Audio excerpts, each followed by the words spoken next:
The Legend of Sunset Shimmer, Ocarina of Time. By Ganondorf 8. March 10, 2015.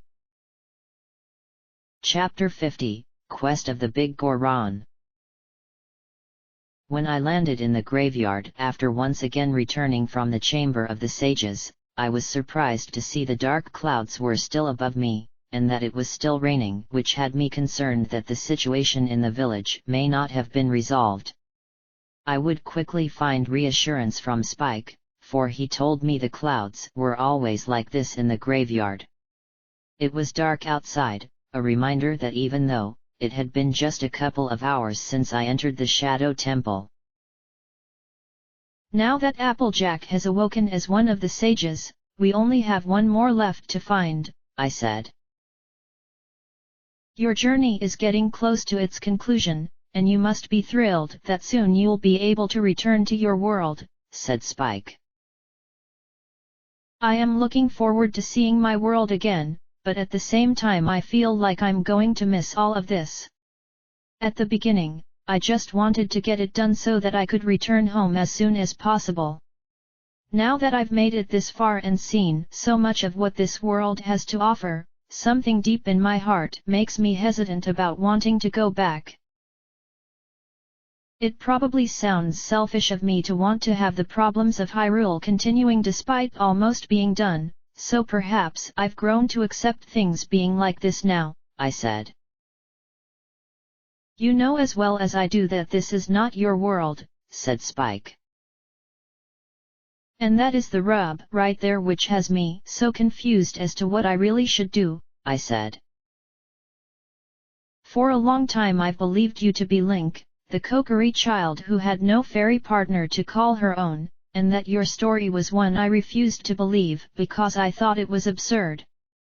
Now that I've witnessed who you really are, I can finally say that I believe you are from another world, and that you must return to it as that is where you belong. I know it took me a long time to finally admit it, but I know the truth that this world isn't meant to exist like this. Your true home is the way things should be, and that's why I'm going to make sure that you can return there once this is all finished, said Spike. Yet why have you been calling me Sunset Shimmer? I asked. At first, I did that because of wanting to humor you, believing it to be some kind of unusual prank, but as time went on I began to realize that Sunset Shimmer was your real name and not Link. The same principle can be said about me where my name was Navi, and the only reason I accepted you calling me Spike was again due to humoring you. In the world you come from, I am the assistant of Princess Twilight Sparkle, and my form is that of a dragon. Such an image has been in my mind for a very long time, and I for one wish to return to that life because that's what I'm meant to be, replied Spike. I never knew you felt that way, I said. Maybe it's because I was keeping it bottled up, and refusing to accept the truth. You know, I think our experiences within the Shadow Temple have really opened our eyes to things we neither refused to believe until we were shown the truth, said Spike. I was happy he finally believed in my story despite taking him a long time to finally admit it. While I could continue to stay in Hyrule, I was reminded that I must return things to normal, even if it meant changing things for the worse. In this world, Adagio, Arya, and Sonata are friends who have helped me out in their own unique fashions, but when I go back to my own world, they will resume being my enemies because of wanting negative energy. I guess some things you wish could be different, but in reality they have to go back to the way they were. We need to go to the desert, I said. Yes, as the final temple is located beyond the Gerudo's fortress, added Spike. This isn't going to be easy because that part of the kingdom is one we haven't explored before. I wish we had been given the opportunity to explore the fortress a lot sooner, but we were unable to because of the lockdown which had been imposed, I said. Even if it wasn't enforced, you wouldn't have been able to go there anyway, said Spike. Why not? I asked. The Gerudo don't allow children to enter their home because of it being too dangerous.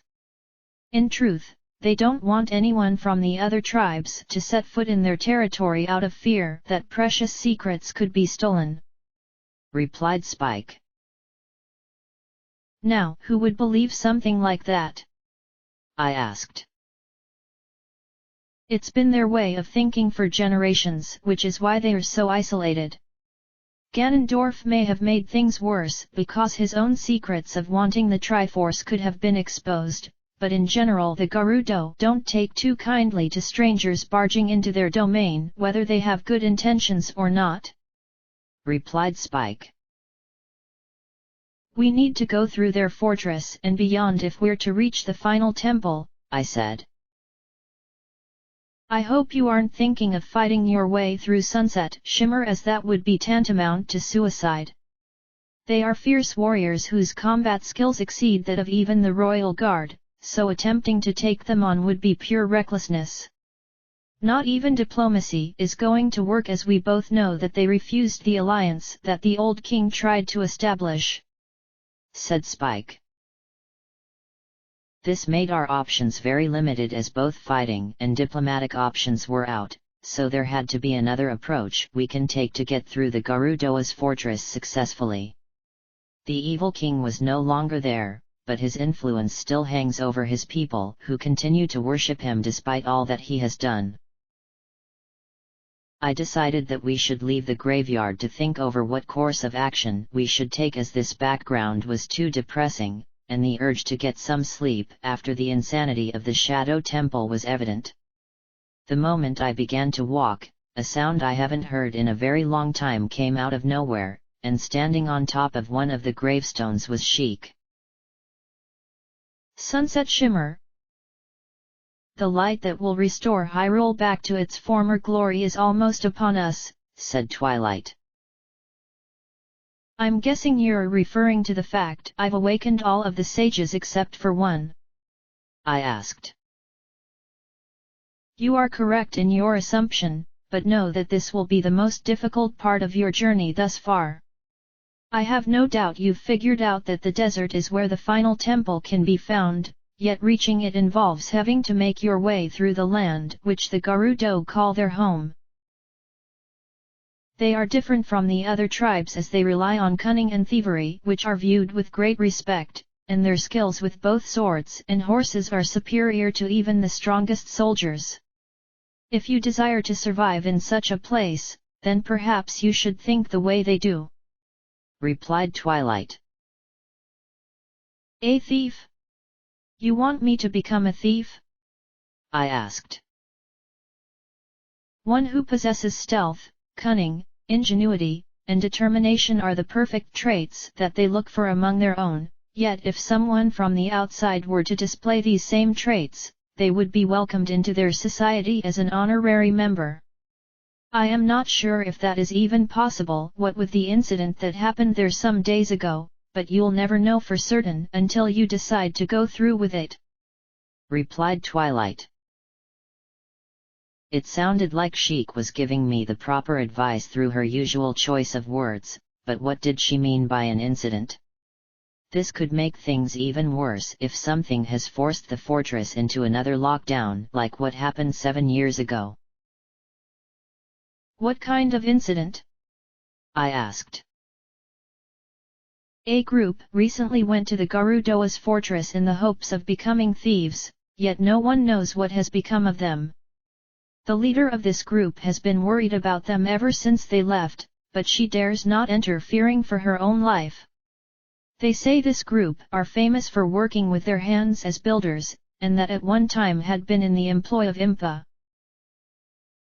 To think that something in their hearts compelled them to want to change to a different lifestyle.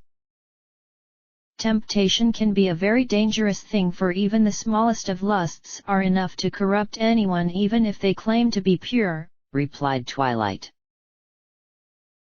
Believe me when I say that I won't fall to such temptations, as I've been down that path, It was back in Equestria, and seeing myself in that mirror which corrupted me with the notion of wanting to become a powerful alicorn. If I hadn't succumbed to the temptation, my life would be different from what it currently is, I said. And yet by succumbing and eventually overcoming, you have become even better, said Twilight. I suppose that's true, I said.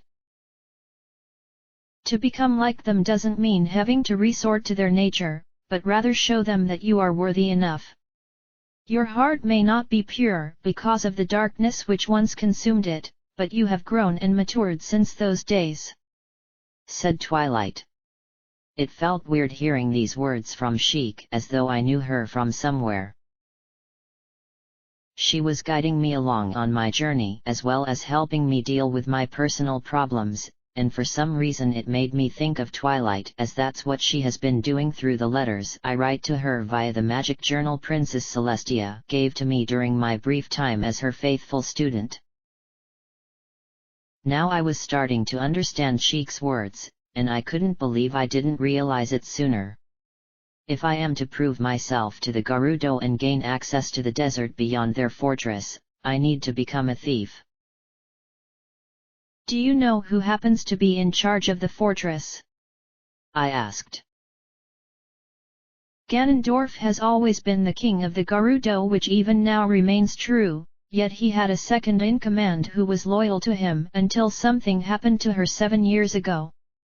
Before the attack of Hyrule Castle occurred, she fell out of favor with the evil king due to questioning his ethics, and so her punishment was banishment from the tribe and into the desert, where she disappeared. No one knows what became of her, and they aren't concerned at all because in their society, if you are a traitor then your life is no longer of worth in their eyes. A new second-in-command has since been in charge of the fortress, yet a rumor has been spreading for years that says she is the reason why the former lost favor, replied Twilight. It sounds like a power struggle was at play, I suggested. That does appear to be the case, which resulted in the shift of status, said Twilight. Who is in charge now? I asked. A woman named Spitfire, whose loyalty is unshakable, is the current second-in-command, and the former who was banished to the desert was named Naburu, replied Twilight. Wait a second. Did she just say Naburu? Wasn't that the name given to Rainbow Dash in this world from what I recall of that incident back in Hyrule Castle Town? There was someone with her who was really clumsy, and she referred to her by that name. So she has been missing for 7 years. Why didn't they try to find her? I now have a personal reason for wanting to go into the desert, but I was curious as to what happened to her. From what I can remember, she looked as though she could survive in any kind of terrain given her commanding presence, yet maybe what lies in the desert was too much for her to handle. No, I can't accept the idea that she has been killed, as what kind of friend would I be if I were to assume that among the numerous possible outcomes? I can't believe that they banished the old second-in-command just because she didn't like what Ganondorf was doing. Had I been brought into this world as a member of their tribe, I'd have said similar rhetoric, for it's obvious that the evil king was someone who desired to conquer the world, I said. The law of their society states that they are to obey all commands of he who is their king, and Naburu sadly defied this edict, which resulted in her punishment and subsequent exile into the desert. I am certain others felt the same way, but they refused to act out of fear of suffering a similar fate. Those who remain loyal to their king don't know what the real truth is because they believe they have been forced to suffer, or if they are aware then it doesn't bother them that the evil king has committed numerous atrocities, said Twilight. Makes sense given they view him as their savior, I said. If you do become accepted by the Gerudo, do not insult Ganondorf's integrity, otherwise they will likely execute you on the spot, said Twilight. I'll be sure to remember that, I said. Before I take my leave, I can sense that you have been using the Master Sword. It is pleasing to see you using the Divine Blade to help you accomplish your goals, but I notice that you wield another blade which has yet to see any form of combat," said Twilight. She must have been referring to the giant's knife which I purchased in Goron City, and I completely forgot that I even had it. I drew it from its scabbard and presented it in front of Sheik, where I explained that I couldn't use it because of how poor its durability was. "This blade possesses more power than the Master Sword, yet it will shatter if used, thus robbing you of a mighty weapon. Perhaps you can acquire a different version which cannot break under any condition." "Does such a blade exist?" I asked. "There is a Goron who is a master at forging swords, and he will be able to make you a weapon should you request it of him. It might take him too long to forge it from scratch as his work is deemed inconsistent, so perhaps you can give him a weapon that is in need of repair. I have heard that Hylian carpenters have often done business with him, and the one who was once employed by Impa had such a blade in her possession." "Sunset Shimmer, it is ultimately up to you to decide how you wish to approach the Garudoa's fortress, but I suggest that you prepare as much as possible." "I shall see you again," replied Twilight. She then walked backwards a few paces before producing a Deku nut, and I knew what was about to happen next. Sheik then tossed the nut which flashed, but I made sure to cover my eyes, and when the light disappeared, she was gone.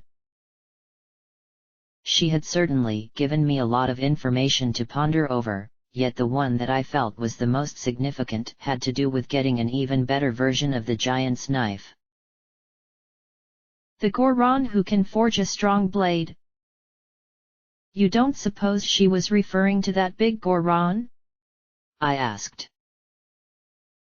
"He is well known for being a master smith, yet I remember his booming voice almost caused my ears to burst. Sheik did suggest that we should have him repair a pre-made weapon, and that is a good idea, for it would take far too long for him to forge a completely new one for you. While I have no idea how he gets the materials he needs to forge anything, it takes him a very long time to work his craft, and that's a commodity we don't have," replied Spike. "Before we do anything, Spike, we need to pay a visit to both the potion shop and the shooting gallery, as I need to get some more potions from one, and learn how to use the bow a lot better than I do from the other. Not only that, but if the gallery is giving away larger quivers as rewards as you said they do, I'm going to do all I can to earn one," I said. "Then you'll need to wait until morning, as neither of those places are open at night," said Spike. "I was going to sleep for a while anyway, for the Shadow Temple really took its toll on me, and I know just where we can go rest until sometime in the morning. I'm hoping that Shining Armor doesn't mind allowing me to rest at his home, and if he is offended then we can always sleep outside in the village," I said. With that, I walked back into the village where there were no longer any dark clouds.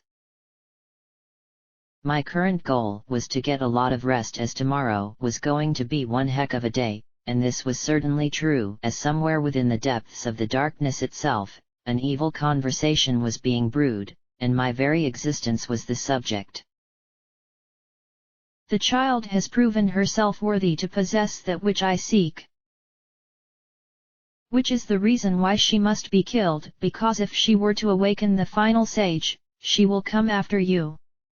I have no doubt that you will crush her because you are the Great One, but you need to be cautious, as this girl has proven to be very unpredictable. The amount of courage she possesses is nothing short of unbelievable in one so young, but at the same time her actions are ones that my sister and I have yet to figure out. And don't even get me started with this alternate form you said she was capable of using. Her ability to change into a stronger form means nothing, for she cannot control this power of her own volition. My servant and even that she-demon proved to me in their respective struggles against her that this altered state is unwieldy. But, what if she manages to figure out how to use it? Even so, there is nothing to fear for her power pales in comparison to mine.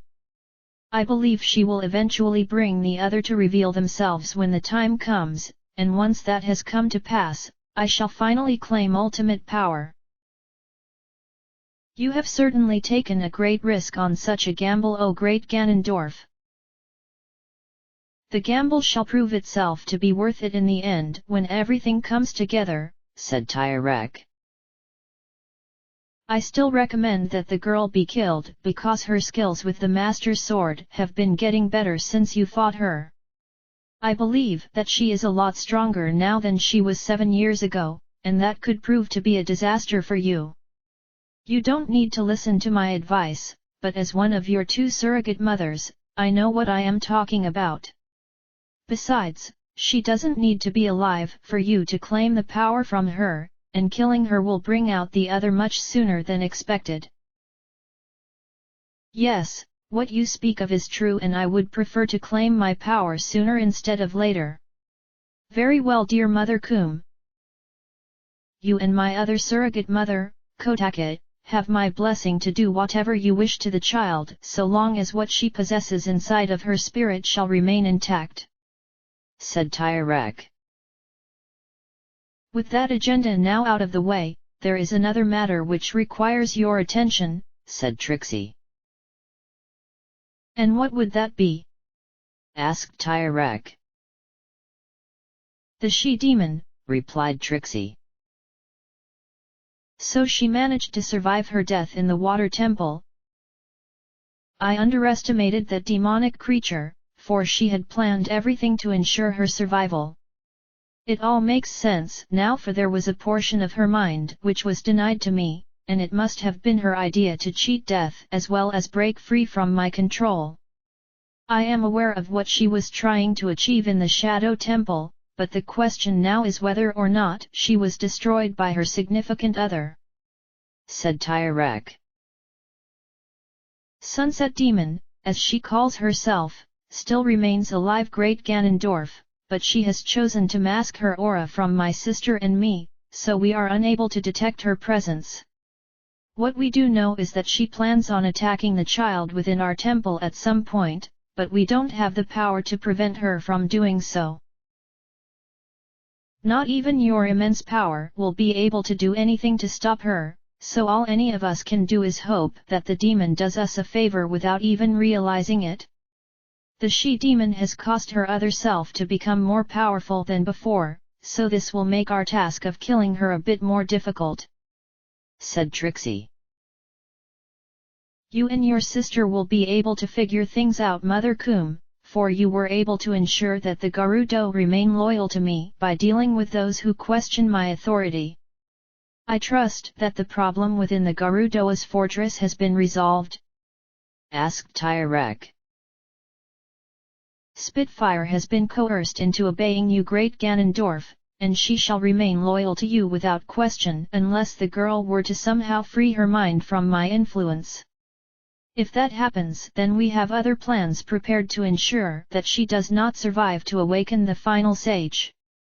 As for your former follower, of whom you had a romantic interest in despite my protests against such a notion, that was taken care of 7 years, so there is no need to be concerned, replied Trixie. It is good that you and Mother Kotaka have the situation under control, for if you had told me that you were struggling to maintain some sense of order, I would have been forced to question your magical prowess in addition to your intelligence.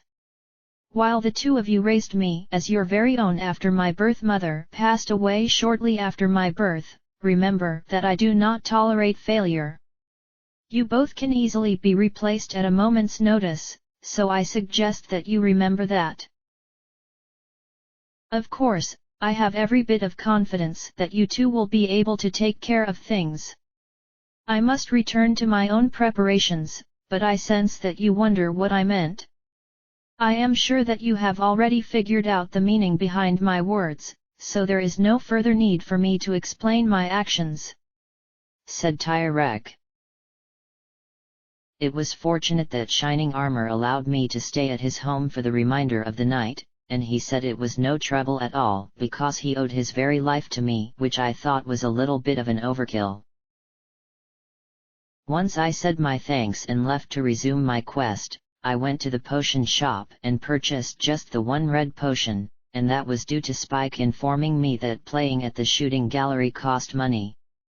Knowing that I did need the larger quiver, I purchased the one item and promptly made my way over to where the gallery was located. "This is the place to go if you wish to improve on your bow skills," said Spike. "I remember you telling me that it used to be located in Hyrule Castle Town, and that they were forced to move here after Ganondorf attacked," I said. "Back then 7 years ago, the shooting gallery was all the rage, which was due to the large number of people who lived in town. Ever since they moved here, the number of customers hasn't been as impressive as Kakariko Village doesn't have as many people. Still, they've managed to maintain good business despite these tough times," said Spike. "I'm hoping they can help me improve on my marksmanship," I said. "The owner is said to be an expert bowman, so I have no doubt that he can help you out. I hear that he is someone that we've seen before, and it's surprising that he would end up running the shooting gallery," said Spike. "Who is it?" I asked. "Maybe you should see for yourself," replied Spike. He sounded a little nervous about it, which struck me as odd, but I decided to enter anyway as I really needed to get better with the fairy bow. Inside of the shooting gallery consisted of a counter where customers fire their respective weapons at a large target area, and to the right was another counter where one can interact with the owner. And my jaw dropped when I discovered that the owner was Iron Will of all people. He was the owner of the Bombcha Bowling Alley as well as the Bombcha shop 7 years ago in Hyrule Castle Town, but why was he in charge of this place? "Hey! I remember seeing you a long time ago back when you purchased some Bombcha from my store," said Iron Will. "It has been a long time," I said. "Not sure why you still look the same now as you did then, but my vision has been pretty poor in recent years, so they could be playing tricks on me. Anyway, welcome to the famous shooting game that has taken Hyrule by storm, where both kids and adults can play, yet I can see that you're having some second thoughts of being here? Or, is it because you have problems using a bow?" asked Iron Will. "The second option. Also, why are you the owner of this place?" I asked. "I suppose you do deserve an answer to that considering you and I go way back, so I'll tell you the short version as you look to be in an awful hurry. The original owner of the shooting gallery suffered a devastating injury which prevents him from running things, and because he and I are old friends, he decided to give the place to me to run however I choose. I may not look like it, but I'm pretty good at using a bow, although these days I prefer to teach people through words rather than example, what with my vision being poor even with these glasses on. Anyway, I know just what you need to give yourself a much-needed boost to your marksmanship, but I first need to determine how good you are with the bow," replied Iron Will. "Not very good," I sighed. "I'll be the judge of that," shouted Iron Will. The way he said that made me want to leave immediately, but I needed to improve my skills, so I took out the fairy bow and was told to aim and fire at the target all the way at the back of the room. I aimed as best as I could, and when I fired an arrow, it sailed through the air and ended up hitting the back wall. The embarrassment I was experiencing at this point was unprecedented, but Iron Will seemed to be unfazed. "I can see the problem you have, and I'll help you improve on it with some good pointers. For starters, the stance that you take when aiming is important. and yours looks really sloppy from what I saw. Straighten yourself like so, and keep your legs apart to give yourself some much-needed balance. Like this? I asked. Now I want you to stay in that pose for a few minutes so that your back can get adjusted to it, replied Iron Will. This makes me look weird, I said. Don't complain, shouted Iron Will. I'll admit that some of my arrows have hit their targets during the time I've been using my bow, but I won't deny that I've wasted so many arrows in the process. I never once guessed that my stance was the reason why I've been struggling, I said. Without having a good standing position when aiming, your bow is going to be failing you more times than most. That's not the only thing you need to achieve success, so allow me to teach you another pointer. Concentration is essential, for you can't allow yourself to be distracted by anything. Even the slightest of noises will mess up your accuracy, and you'll wind up losing precious arrows, said Iron Will. I think I'll be able to handle keeping myself in focus, I said. We'll see for sure when you begin the shooting game that is offered here, but first I have one last pointer for you to use. If you plan on firing one arrow at a time at a slow pace, you might as well just ask someone to come up to you, and take away your bow, as you sure won't be needing it. I know that sounds a little cruel, but you need to take this seriously. The idea is to knock the arrow onto the bow in a quick and seamless motion without hesitation. Don't have any second thoughts, don't hold back, and don't worry about firing a poor shot, said Iron Will. I then began to practice these 3 pointers given to me, and they surprisingly worked out rather well, although it did take me a while before I began to see some improvement. It was perhaps the final thing he said which proved to be the most important to me, for the idea of just firing without thinking sounded ideal, as I was often afraid to fire an arrow out of fear. After practicing for about 20 minutes, I turned to Iron Will and asked him if I had gotten better. What do you think? I asked. It's a good thing you've been using that bow prior to coming here, otherwise I would have said you had no hope, but I'm impressed with your skills, even though you can still improve on your posture. Don't slouch, as it will affect your aim. Now comes the final test, and involves shooting at the 3 giant rupees which will be moving about. I want you to shatter all 3 using only 10 arrows. Have as many tries as you like until you've shattered them, and you're not allowed to leave here until you do. Don't think of it as a threat, but more like words of encouragement, replied Iron Will. It seems simple enough, I said. That's the idea behind it, kid.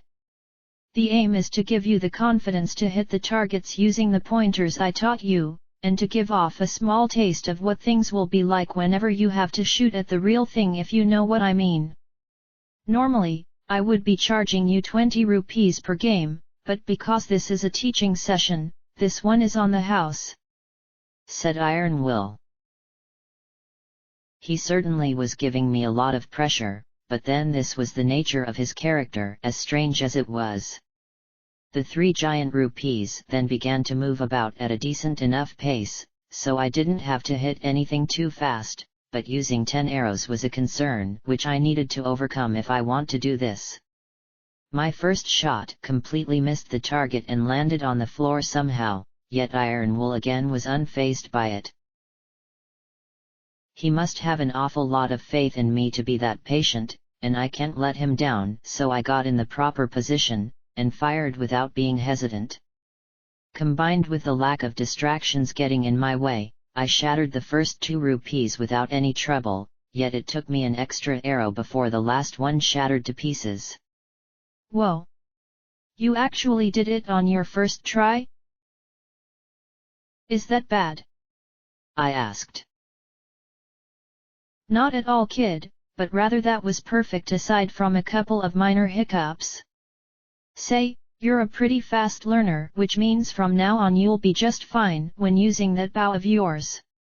Just remember my pointers, and your bow will become an extension of your being where it will go where you want it to.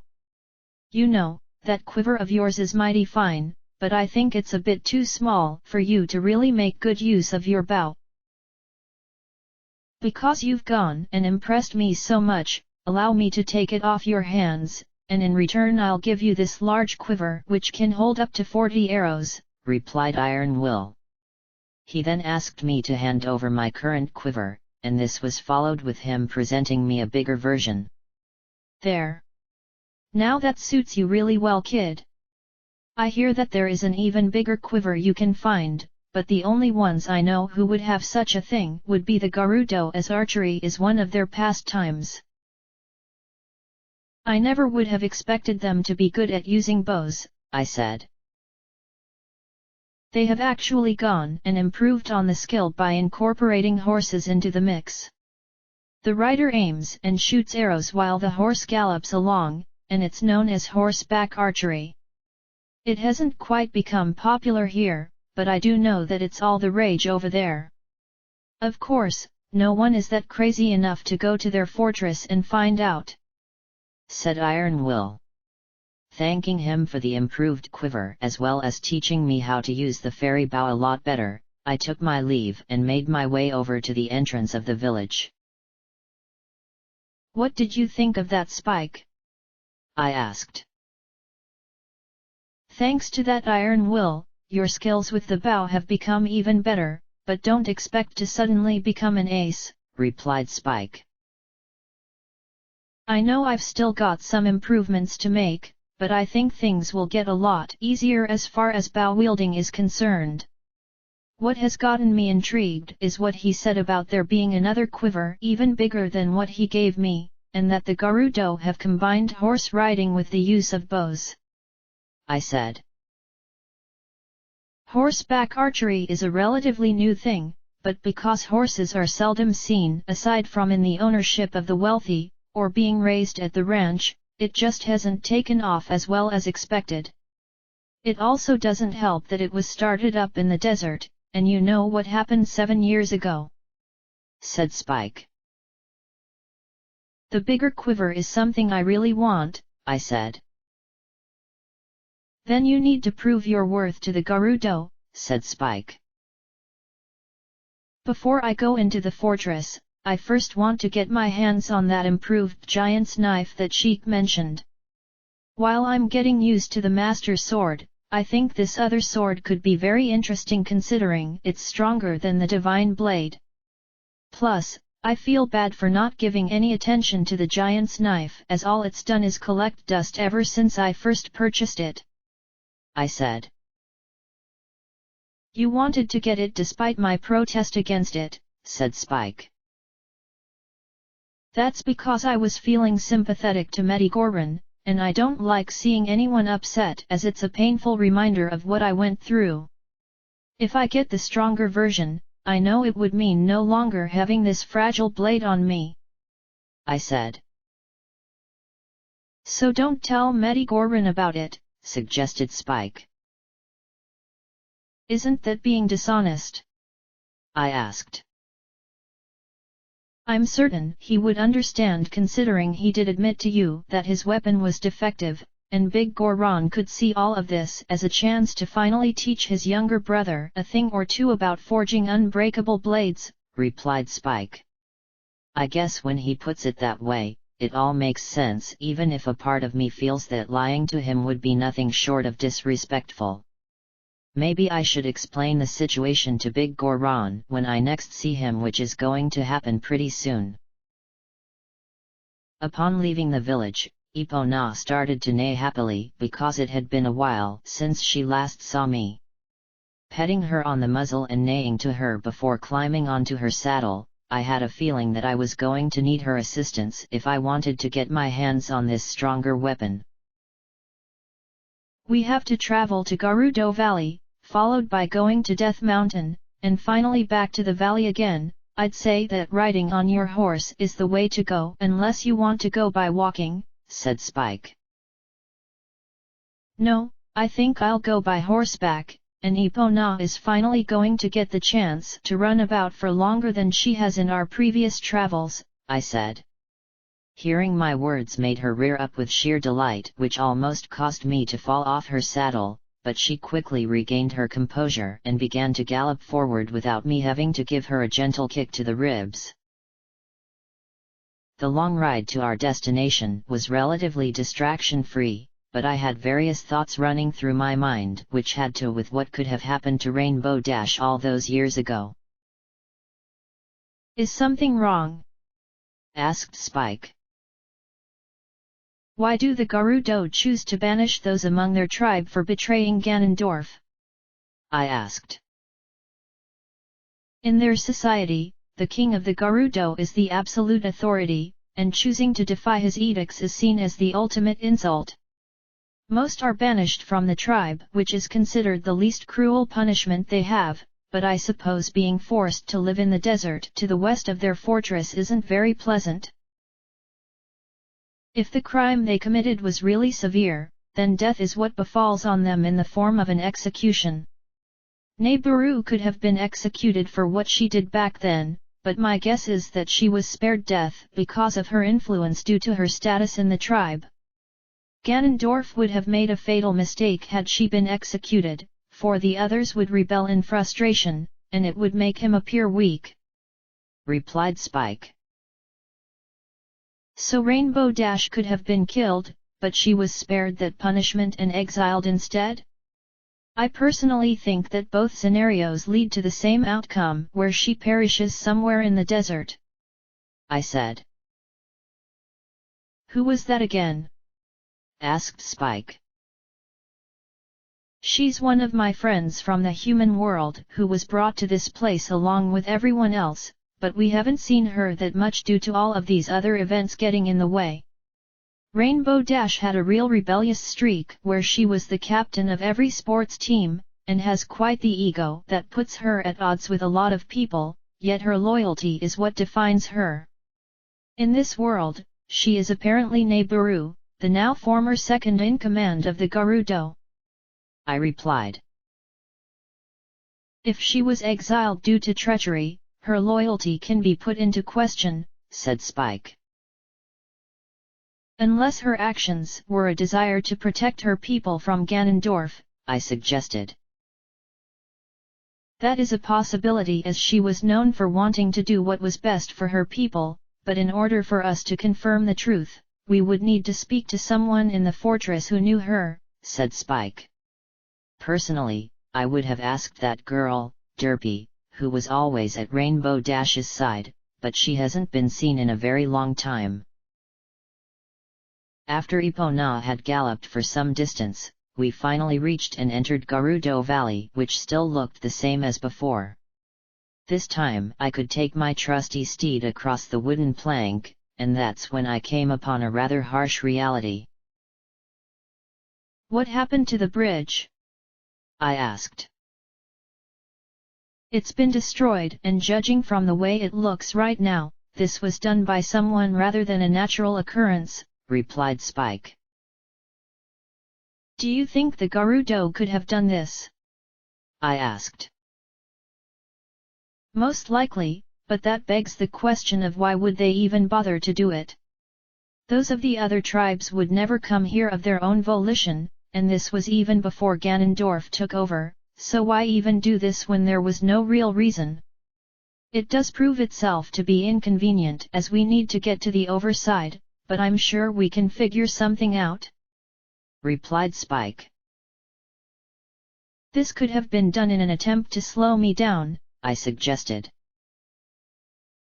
For that to be possible, they may have been informed by someone, said Spike.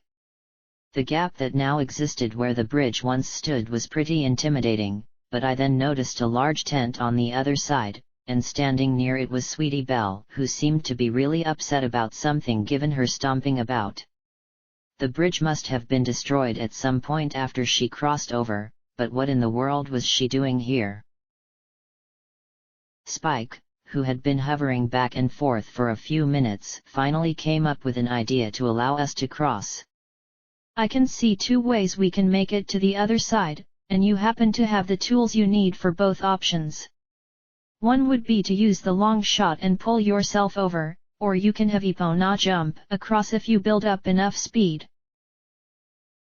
I think it's for the best that I use the long shot as I don't want anything to happen to Epona, I said. All of a sudden, she snorted before starting to gallop towards the bridge while I was holding on for dear life.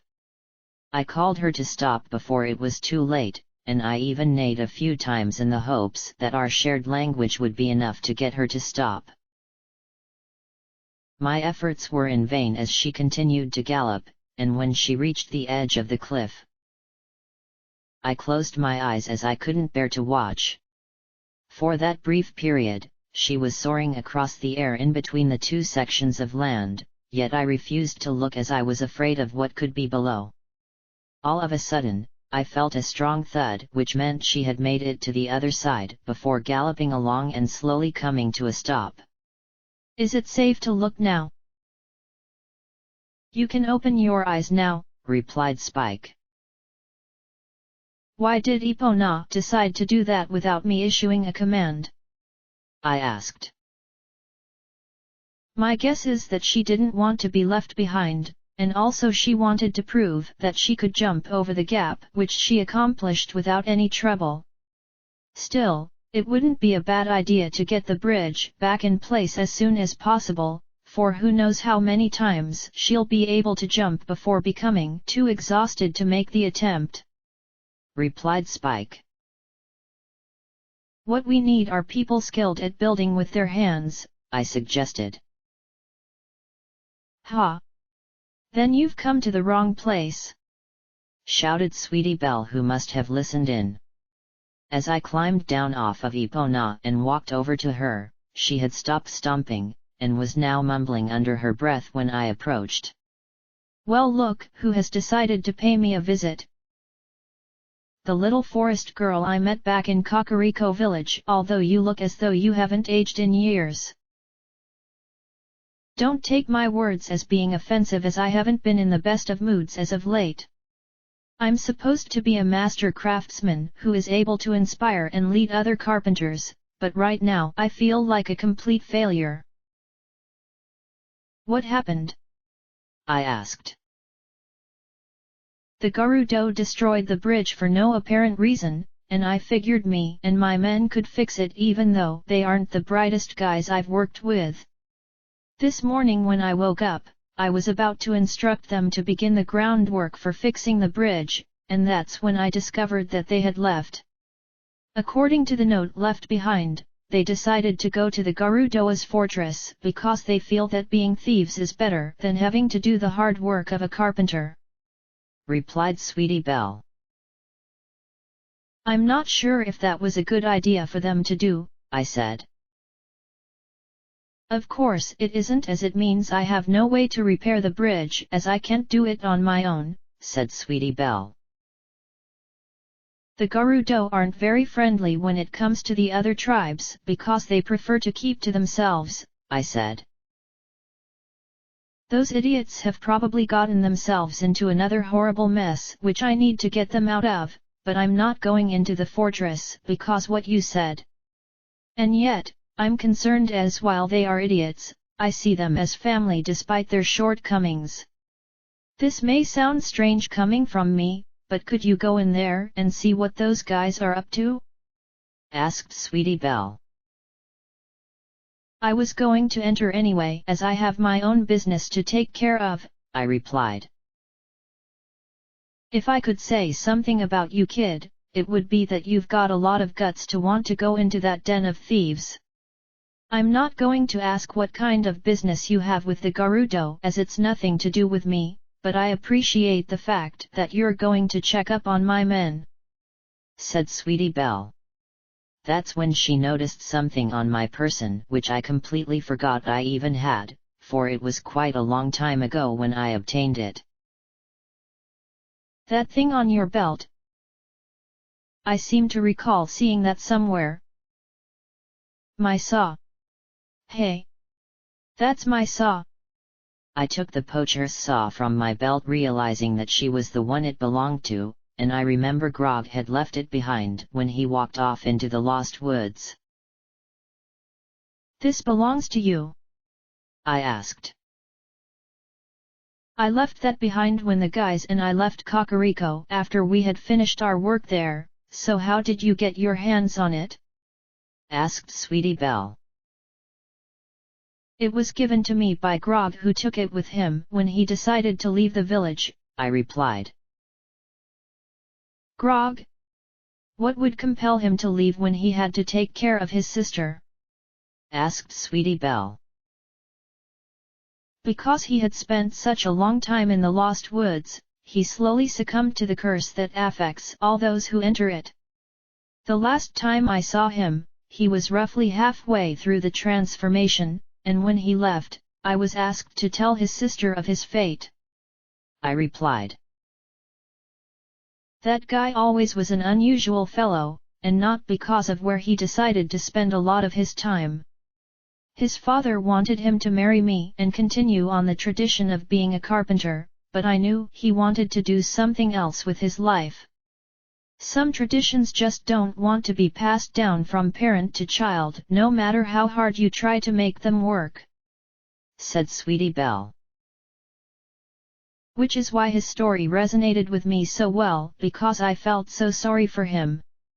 No doubt that Grog's father is unaware of the fate of his son, so I'll tell him about it, which will likely give me the wrong kind of reaction, but it's something he needs to know, otherwise it could end up eating at his heart. Anyway, since this poacher's saw belongs to you, I'll be more than happy to give it back to you, I said. And I'll give you anything you want in exchange, said Sweetie Belle. What about that thing you have over there on that rock? I asked. You want to have my broken Big Goron tool in exchange for my saw? I'm sure you can come up with something a lot better, but who am I to question what you want to have so long as it serves you well? Replied Sweetie Belle. She walked over to the rock where she picked up her tool, and made her way back to me and presented it. The blade itself was indeed broken, and the symbol of the Goron tribe was etched onto the base of the weapon. I got this blade made by perhaps one of the greatest smithies to have ever existed in Hyrule, and believe me when I say that he is huge in size compared to the rest of the Gorons. His name is Big Goron, and the swords that he makes never break, yet if he had one problem, it would be his inconsistency with his work. How often does he make a weapon? I asked. Once every 2 or 3 months. But I suppose he has his reasons. In truth, I was planning on going to Goron City to get this tool fixed, as it takes him a few days to repair one of his weapons as opposed to taking months to forge one from scratch. But, with the bridge being down, I can't make the trip, plus I'm still worried about my men being in the Garudoa's fortress, replied Sweetie Belle. I do intend on going there and see what they're up to, but I want to get this weapon repaired as it could prove to be useful against what lies beyond the fortress. It shouldn't take long to make my way to Big Goron, especially if I go via horseback, I said. Is that so? Asked Sweetie Belle. Basically, I answered. Well, you did say that you wanted my broken tool in exchange for my saw, so I will agree to what you want. I suppose you can see about getting it fixed, as I'm sure nothing bad will happen to my men. I did hear that Big Goron has been having some kind of problem in recent days, especially after Death Mountain erupted for the first time in centuries. Anyway, I'm just going to stay here and continue moaning, so I guess you're free to do whatever you want, said Sweetie Belle. After giving her the poacher's saw, and she in turn gave me the broken Big Goron tool, I walked over to Epona, where I climbed up onto her saddle before giving her a soft kick to the ribs, which made her gallop off at a high speed. She jumped across the gap between the cliffs while I kept my eyes closed, and when she made it to the other side, I began to think about what I was trying to do. Is it a good idea to be paying a visit to Bulk Biceps? I asked. Who? Asked Spike. That's who Big Goron is in the human world, but shouldn't I be focusing on trying to find out what happened to those other carpenters? They could be in trouble for all we know, and I'd feel pretty bad for just leaving them like this. I replied. We don't know for certain just what is happening in the Garudoa's fortress, and even Sheik wasn't clear about the situation. I suggest that you acquire this stronger blade as fast as possible, so get over to the top of Death Mountain without delay," said Spike. I should have decided to enter the fortress as is, because that would have been the wise decision, yet it was what lied beyond in the desert which prompted me to want this better version of the giant's knife. It took about an hour for Epona to gallop back to Kakariko village, and I had only left this place a short time ago, but now find myself back again. I climbed down from my trusty steed, who this time didn't neigh, and I knew she was okay with me leaving her behind, as I was going to be coming back in a short while anyway. How can someone that big even make weapons so small? I asked. Big Goron may be a giant among his people, but he pours his heart and soul into his work. No one really knows how he makes his weapons because it's all done in secret, plus no one is willing to want to stick around and wait for him to finish," replied Spike. "How long could it take to fix one broken sword?" I asked. "I'd say several days," replied Spike. "That would explain why you said his customers don't want to wait, as I can't imagine them sitting up there on top of Death Mountain waiting that long. I wonder what kind of problem he has according to what Muto said before we left her? It's probably nothing serious, as what could give him a problem considering he's almost as big as the entire mountain," I said. The irony in all of this was that Bulk Biceps had a real serious problem, and I was about to find out the hard way when I ran up the stairs at the far end of the village entering the Death Mountain trail. In an instant, I had to cover my ears for a loud booming voice could be heard all over the mountain. "I do wish someone could come up here, but I can't tell if anyone is nearby for my vision continues to worsen." "That must be him," I said. "It sounds like he's having trouble with his eyes," said Spike. "I kind of figured that out from his booming voice telling the entire area about it, but why haven't the other Gorons addressed this issue?" I asked. "Gorons don't like heights, which is what we discovered when we traveled with Darunia inside of the Dodongo's cavern. None of them would be able to make it all the way up to the top of Death Mountain, so Big Goron is forced to wait for someone else from another tribe to come along," replied Spike. "Considering that the Kokiri won't leave the safety of the forest, the Zoras are still trapped beneath the frozen ice in Zora's domain, and the Garudo refuse to associate with any outsiders, the only ones left are the Hylians, but they have their own problem which involves repairing what was damaged in the fire caused when the Shadow Beast escaped from the well. That essentially places the burden of his problem on my shoulders, and I'm not looking forward to it," I moaned. Here I thought this was going to be a simple task, but it looked as though that was about to be placed on hold. As I made my way up the trail passing the entrance to Dodongo's cavern, and taking the path which lead up the mountain, Bulk Biceps began to speak with his booming voice again, making me fall over from the tremors it was causing. "Oh, I can feel my eyesight slowly dwindling away from me. I think he's being a bit melodramatic," I said. "Maybe, but we won't know for sure until we talk to him," said Spike. "At least the path to him isn't littered with boulders shooting down from the peak like before," I said. Death Mountain has returned to normal, so we won't be seeing anything like that happening in our lifetime. You will still need to climb up the vines at the end of the path though, but now there are skull Wallatulas crawling all over it," said Spike. "How do I deal with them?" I asked. "You can try climbing your way past them, but if they suddenly glow purple, it means they will move towards you and most likely knock you all the way back down to the bottom of the vines. It's best to pick them off from a distance using a ranged weapon, and this would be a good example of using the skills Iron Wool taught you. They won't move from their positions, so you don't have to worry about them moving away at the last minute," replied Spike. When I made it to the end of the path, I looked up and sure enough, there were the skull Wallatulas moving around in a circular motion. I took out the fairy bow and fired an arrow at each one, which destroyed all of them except for one that was a little too high for me to hit. "That last one is just out of the reach of my arrows," I said. "Perhaps you can hit it if you climb up onto one of those ledges?"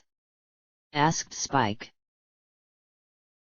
"With the other ones out of the way, that shouldn't be a problem provided that our mutual friend doesn't create more tremors with his speaking," I replied. After putting my equipment away, I began to climb the massive wall of vines before reaching a ledge that jutted out of the side of the mountain. Upon standing on top of this unusual ledge, I took out the bow again and fired a single arrow which picked off the remaining skull Wallatula, leaving the rest of the climb monster free. "Is there anyone who can help me?" asked Bulk Biceps. "Just give me a moment to get up to you," I replied. "Hey! Did I hear someone just now? I'm afraid you'll need to speak up for I couldn't hear you," said Bulk Biceps. I had no intention of responding to what he just said because I wasn't about to yell at him to the point where I lose my voice. No, I was going to talk to him the moment I make it to the top of the cliff, and when I made it a few minutes later, he was acting differently than before. He was constantly rubbing his eyes which looked red, so this must be the problem mentioned by Sweetie Belle. "Hello? Is someone out there? I know that I heard someone speaking to me a few moments ago, but I can't see for certain because of how poor my eyesight has gotten. Can you hear me now?" I asked. "Yes. I'm able to hear your voice just fine," replied Bulk Biceps. "I was wondering if you could fix this broken blade that I have right here," I said. Reaching into one of my pockets, I pulled out the broken Big Goron tool I received in exchange of the poacher's saw, and I presented it to Bulk Biceps, who bent forward in order to see what I had in my hands. His squinting was a sign to me that his vision must be really bad, so I made sure to push my arms forward as much as I could to show him. "I received this from a Hylian carpenter who originally wanted to come here to get it fixed, but she wasn't able to because of being stuck where she is. Instead, she gave this to me in an exchange, and so I've come here before you hoping that you can fix this. I've been told that it takes you a few days to repair weapons, as opposed to months making one from scratch. This weapon is indeed my work, for I can barely see the Goron tribe symbol at the base of the blade. While I would love to fix it for you, as you can see my eyes are currently irritating me. When the eruption of the mountain happened some time ago, it caused me to become afflicted in this manner. I was hoping my fellow Gorons would come up here and help me, but I forgot that they don't like heights," said Bulk Biceps. "The eruption caused your eyes to give you problems?" I asked. "Yes, and it has become so inconvenient," replied Bulk Biceps. That's when my heart sank because my actions in the fire temple resulted in the volcano's eruption, and caused him so much distress. In that sense, I'm to blame for his current predicament, so it falls onto me to find a means of helping him. I'm not doing this because of getting a stronger sword, but because I wronged him unintentionally and need to fix the problem before it gets even worse. I then explained to Bulk Biceps about what happened to me in the temple, and by the time I was finished, he appeared to understand the situation. I don't blame you for what happened, and you did rescue Big Brother Darunia.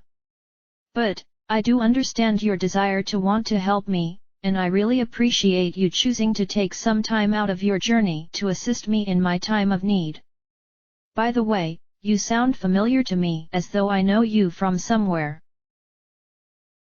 I'm the same girl who spoke to you some time ago when you told me about your brother opening up a blade store, I said. That was you? I'm sorry if I can't recognize you right now because of my vision being the way it is, but I am curious as to how well my brother Goron is doing with his business, said Bulk Biceps. I did purchase one of his blades, and while it is a very beautiful looking weapon, it breaks too easily according to him, I said. I had a suspicion that was going to be the case. He shows potential when it comes to forging blades in the same manner that I do, but he lacks certain skills which he needs if he hopes to follow in my footsteps. I'm sure he will figure out how to make his blades better, but for now we should focus on what I need you to do for me. If I'm going to regain my vision, I require eye drops which will relieve me of my irritation, said Bulk Biceps. I'm not sure if anyone can make eye drops for someone of your size, I said. There is a woman living in Lake Hylia who can make the eye drops, for she has vast knowledge of the lake's properties. However, she doesn't have the key ingredient which is necessary to make them, said Bulk Biceps. Where do I find it? I asked. You can find the ingredient in Zora's domain if you speak with King Zora. I have no idea if the problem there has been resolved in which the ice flow has finally receded, and the domain has returned to normal, but he is the only one who has access to what is needed for my eye drops. You will need to take this with you, and present it to him, which will get him to give you what you need to deliver to Lake Hylia. Be sure to follow all of the instructions given to you, and when you come back here and deliver the eye drops to me, I shall proceed with repairing your sword as quick as possible, replied Bulk Biceps. This was beginning to turn into a lengthy ordeal where I had to essentially travel to Zora's domain, then to Lake Hylia, and finally all the way back here to complete my task. I did say that I would help him out, but maybe I should have asked what he wanted before agreeing to it. He then dropped a small piece of paper which had some strange words and symbols all over it, and I had no idea what it was supposed to be. What's this? I asked. This is a prescription which you need to show King Zora, replied Bulk Biceps. So it looks as though I've been tasked to fulfill a medical order which is going to take me across the entire kingdom. If I want him to repair this broken sword, I need to get him what he needs, even if it means having to do a lot of backtracking. There's no point in complaining about it, so I might as well get this started. Taking the prescription and placing it into my pocket, I was thinking of using one of Sheik's songs to warp, but there wasn't one which could take me to Zora's domain, so that idea was out of the question. That's when I decided to climb back down the cliff, yet I accidentally ran towards it, which caused me to jump, and plunge down into the depths below. To be continued. Chapter 51, The Strongest Blade.